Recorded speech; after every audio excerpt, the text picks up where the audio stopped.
maisha yako yatakuwa yanaponywa. Ningependa kila mtu na mikono juu namna hii. Wanapenda kukwambia ishara ya kuinua mikono. Hiyo ni ishara ya unyenyekevu. Nataka tukamwite Mungu jioni ya leo. Tukamwite Mungu jioni ya leo. Mungu mwenye uwezo, Mungu mwenye nguvu, anayeweza kuponya, anayeweza kutoa shida yako. Tuko Mungu peke yake anayeweza kutoa shida yako. Jirani yako hawezi, mke wako hawezi, mume wako hawezi, nasema kupitia neno lake. Jioni kwangu nyinyi nyote mwenye kusumbuka na kuelemewa na mizigo mbalimbali,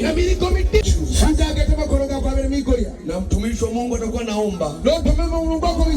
Nataka tukaabudu, na tutakapoabudu ili Mungu aguse maisha ya watu.